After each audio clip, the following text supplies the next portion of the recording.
हे राम।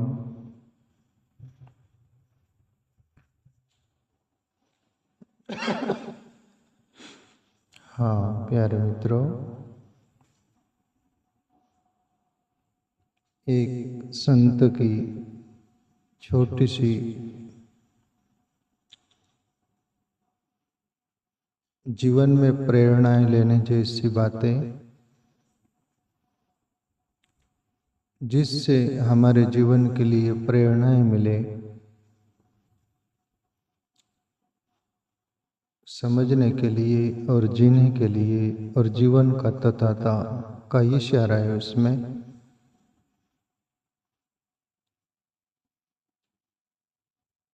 तो एक संत ये ऋषिकेश में, वैसे हिमालय, ऋषिकेश, हरिद्वार तीर्थ भूमि है, संतों की भूमि है। बहुत सारे संत उधर हुए, रहते हैं, रहेंगे। पर ये ऐसे ऋषिकेश के में कुछ संतों को पढ़ा। ये एक संत थे, 80-85 वर्ष के थे, और उनका शरीर जवाब दे दिया था, जैसे हर किसी का दे देता है। उम्र के हिसाब से इस शरीर में से जीवात्मा अलविदा हो जाना चाहती है। ये जीवात्मा का स्वभाव है। उसके लायक जब मकान सही सलामत नहीं रह जाता,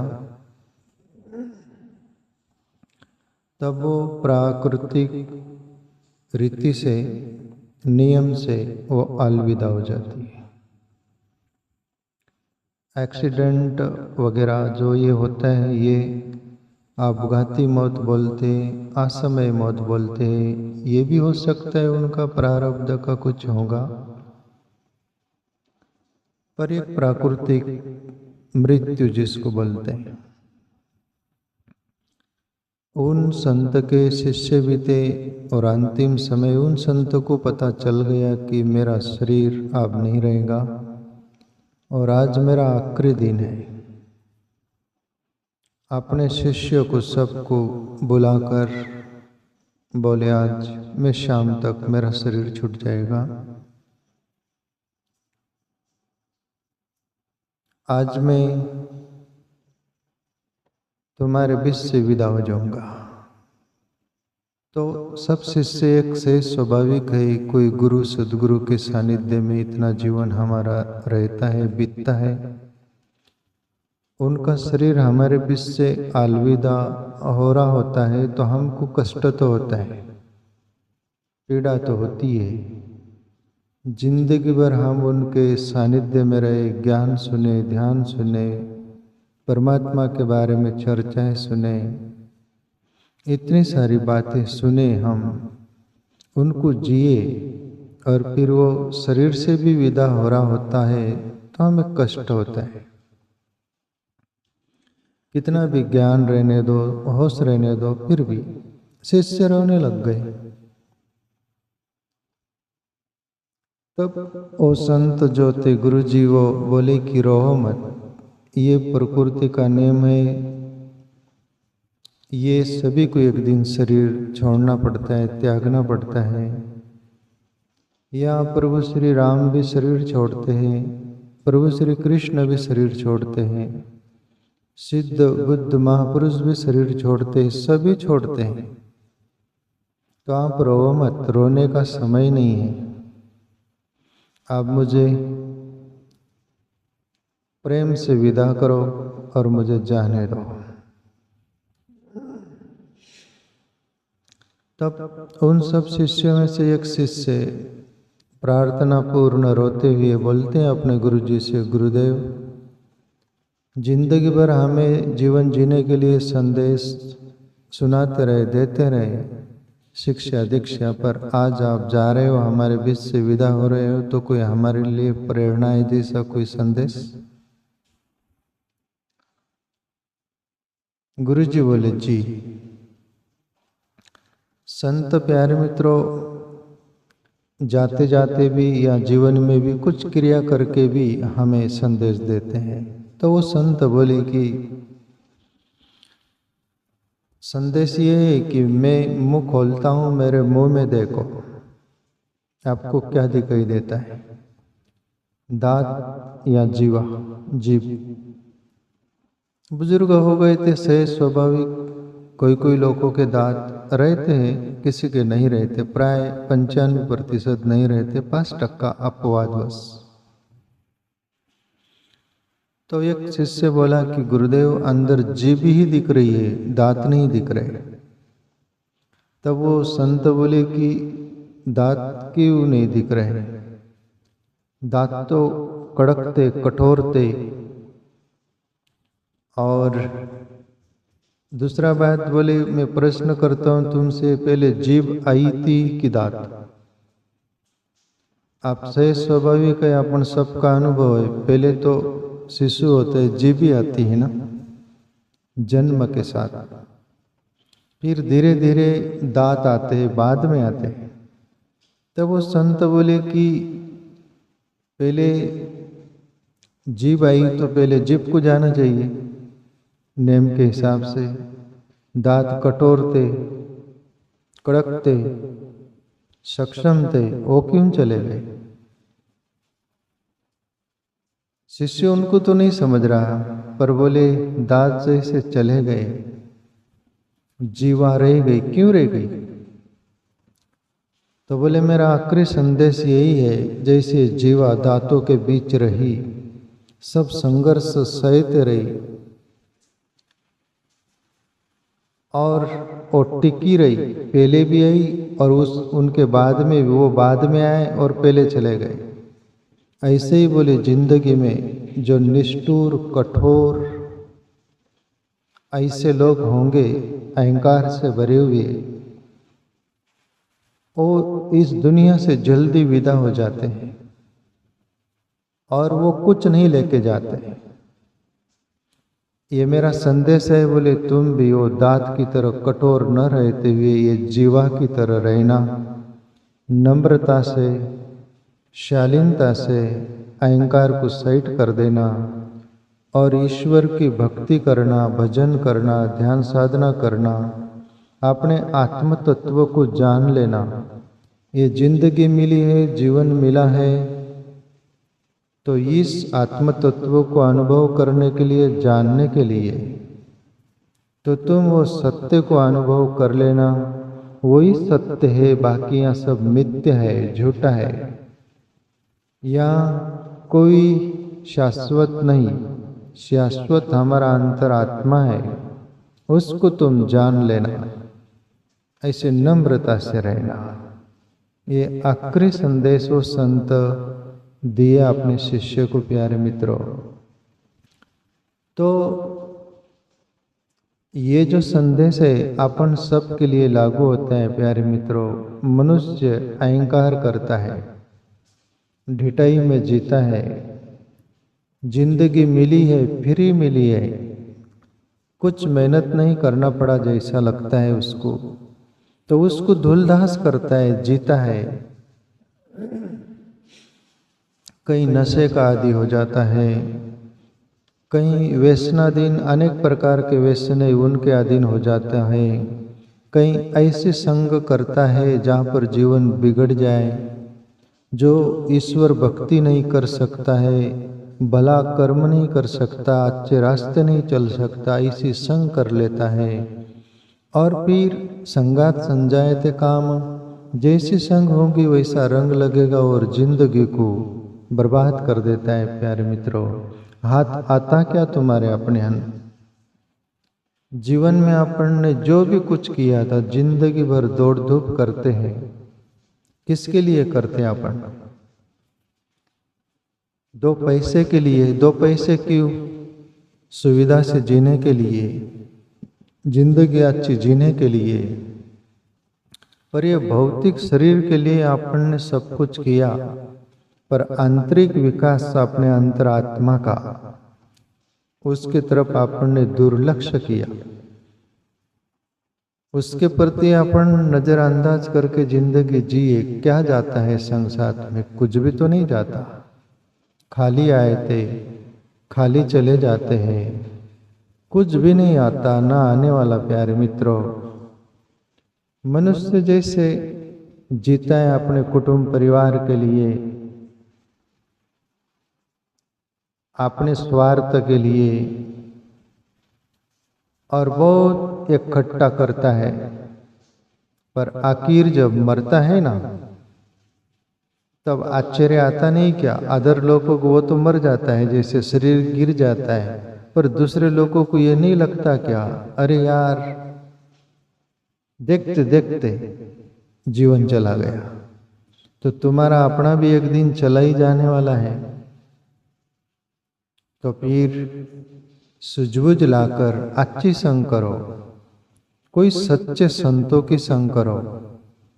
सच्चा संत अपने नसीब नहीं होगा, अपने पुण्य नहीं होगा, सुकृत कुछ नहीं, तो कहीं सत्शास्त्र पढ़ो, कोई महापुरुषों की बुक्स पढ़ो, कोई सत्शास्त्र पढ़ो, जिससे प्रेरणाएं मिले, उससे प्रेरणा लो और रास्ता तय करो, आगे बढ़ा कैसे जा सकता है। हर शास्त्र, बुक्स, संत, महापुरुष सभी नक्काशा के रूप में है प्यारे मित्रों, वो मंजिल नहीं है, ये भी ख्याल रखना है। कुछ लोग शास्त्र पकड़ लेते, शास्त्र जिंदगी भर पढ़ते रहते हैं, केवल पढ़ते रहते हैं।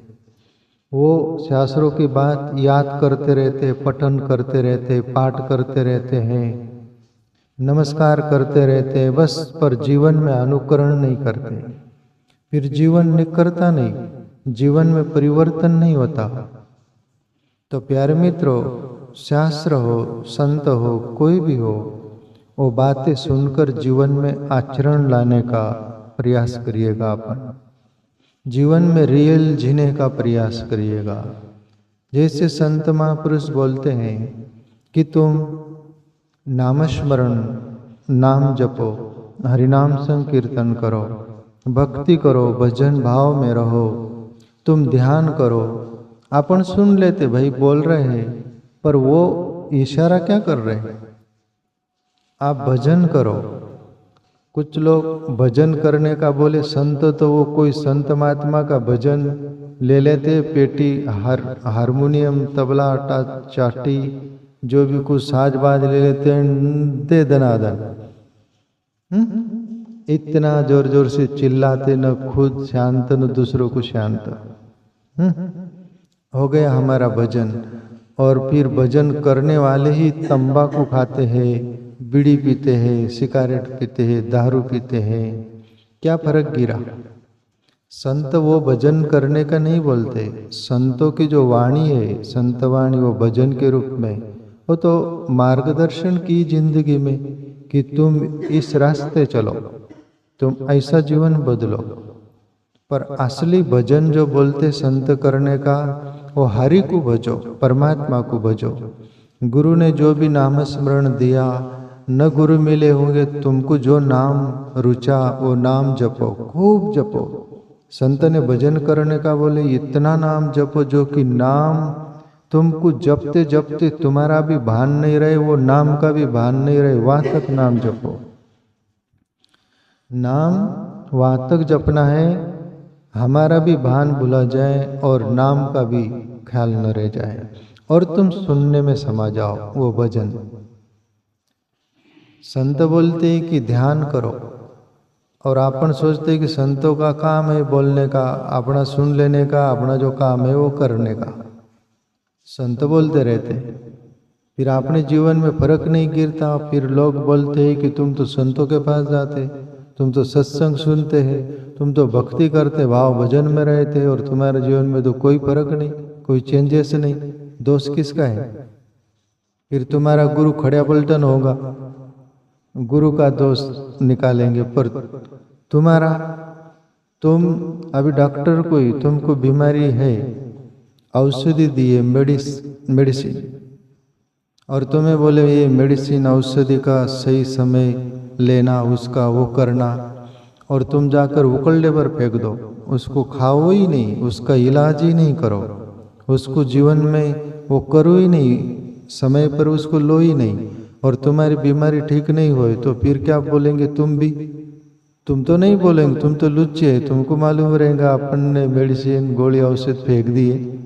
फिर लोग क्या बोलेंगे, वो डॉक्टर का कोई खरा नहीं, वो डॉक्टर में कोई वो नहीं है, वो डॉक्टर का कोई गुण नहीं लगता है कि अमुक नहीं, जो भी वो डॉक्टर ठीक नहीं, डॉक्टर को दोष में निकाल देते।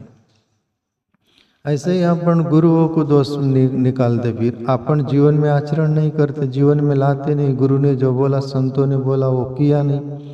अरे फिर इतना सारा जाकर कोई फर्क नहीं गिरा, कोई दम नहीं गुरु में। अरे नहीं यार, डीपी हाई पावर के भी ऊपर उड़ा हुआ बल हो और वो बल न जले, फिर डीपी का दोष है कि बल का? बल वो सक्षम है ही नहीं, उड़ा हुआ बल है, फिर डीपी को दोष देते हैं लोग। डीपी का दोष नहीं, बल का दोष है। तो जीवन में प्यारे मित्रों, संत जो इशारा करते हैं ना, उसको बारीकी से जिए। स्वामी राम तीर्थ को बोलते थे लोग, उनके कुछ भक्त थे, स्वामी राम तीर्थ के पास आकर बोलते थे कि आपके भक्त जो लोग हैं, आपका सत्संग करते, आपको सुनते, इतना सारा आपके पास रहते सानिध्य में, उनका जीवन में कोई फर्क नहीं दिखता, तो ये क्या बात है? वो स्वामी राम तीर्थ से लोग पूछते। जब स्वामी राम तीर्थ जवाब देते हैं, बोले गधे का स्वभाव है, बोले गधे को कितना भी निलाओ गंगा में, नदी में बहुत सारा साफ सुथरा करो, पर उसका स्वभाव है धूल में लोड़ना और चौक भौंक करना, लोड़ के वो गंदा होना। तो आप गधे का स्वभाव है, मैं क्या करूं? बोले मैं किस किस को पकड़ूं, किस किस को संभालूं, किस किस का ख्याल रखूं, मेरा क्या दोष है उसमें? वो गधे जाने बोले। तो ऐसा ही अपन यदि श्रोता, जिज्ञासु, साधक उसका सही ढंग से इस्तेमाल नहीं करे, गुरु जी का इशारा, संतों का, तो प्यारे मित्र वो दोस्त तुम्हारा होगा, गुरुओं का, संतों का नहीं। वो तो इशारा कर देते हैं, उस पर डट कर चलने का प्यारे मित्रों। ईश्वर भजन करो, कुछ हाथ में नहीं आने वाला है। आज तक किसी का आया नहीं, अपना आ जाएगा क्या? तो फिर इतना ख्याल में अपना आता नहीं क्या? आज तक किसका आया ख्याल में कि ये पूरा हो गया उसका, कि उसने कुछ पा लिया? वो मर रहा है तभी भी बोलता है कि मेरे स्वप्न तो धरे धरा ही रह गए। वो एक पिक्चर की पंक्ति बड़ी प्यारी लगती मेरे को, वो कहीं में सुना था, मेरे अंदर ऐसे समय याद आती हो, हम तुमसे वफा करके तनहा रह गए, दिल के आरमा आंसुओं में बह गए कि रह गए? बह गए। इस जगत से, दुनिया से, जगत की वस्तुओं से बहुत प्रीत की हमने, बहुत चाहा, और उनके लिए बहुत वफा की, बहुत जीवन खपाया, पर अंतिम क्या निष्पत्ति? तुम्हारा समय जाने का आ गया, वो धरे के धरे रह गए। तब लागू होती है पंक्ति, हम तुमसे वफा करके तनहा रह गए। तुमसे प्रेम बहुत किया, तुमको चाहा बहुत, पर अभी पता चला हम तनहा रह गए, दिल के आरमा आंसुओं में बह गए, रह गए। तो प्यारे मित्रों, कुछ नहीं है, ये जीने पूर्ति है सब। जो भी तुम्हारे अपने संगी साथी है, कुटुंब परिवार है, मित्र है, धन दौलत है, परमात्मा ने तुम्हें जीवन जीने के लिए दिया है, तुम उसको जीते नहीं, उसको संभालने में लग जाते। तुम उसको जीते नहीं, संभालने के लिए लग जाते हैं। और कितना भी संभाल लो, संभाल कर रख दिया, तुम मर गए, खुद जिए नहीं। तुम्हारे लिए प्रकृति ने, परमात्मा ने दिया था, तुमने उसको जिया नहीं, फिर आते उलट पुल्लू खड़िया पलटन आते, बाद में अपने ही खानदान में आते, जो कुछ किए नहीं, कमाए नहीं, कुछ भी नहीं, फिर वो धुलधास करते। फिर लोग चर्चा करते, अरे उनके बाप दादे बेचारे चाय तक नहीं पिए, पैर में चप्पल भी नहीं डाले, इतने कंजूस थे, इतने ऐसे, और ये क्या पैदा हुए, सब लुटा दिए। अरे जो तो अपना भाग्य लेकर आता है वो भी अपने भाग्य लेकर आएंगे। तुमको तुम्हारे भाग्य से मिला है, तुमने जिया नहीं, लेना देना दूसरों की फिक्र की, भले कुटुंब के क्यों नहीं हो। जो दिया है तन को वो देगा कपन को। वो देगा कपन को। जो मर जाते उसको भी देता है तो तुमको नहीं देगा क्या? तुमको भी देगा प्यारे मित्रों। तो ये सब चिंता छोड़कर चिंतन करो, ईश्वर का चिंतन करो। आखिरी सूत्र बोल दूं गीता का, अनन्या चिंतयन्तो माम ये जना परिपास्ते तेषां नित्याभियुक्तानां योगक्षेमं वहामहम्। अर्जुन, अनन्य प्रकार की चिंता छोड़कर जो मेरा चिंतन करता है, तेषां नित्याभियुक्तानां योगक्षेमं वहामहम्।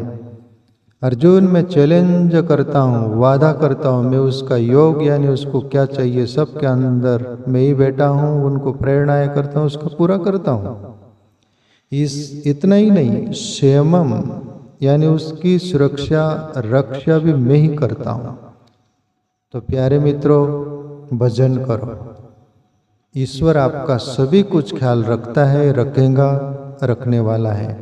आप आत्मचिंतन में रत रहो।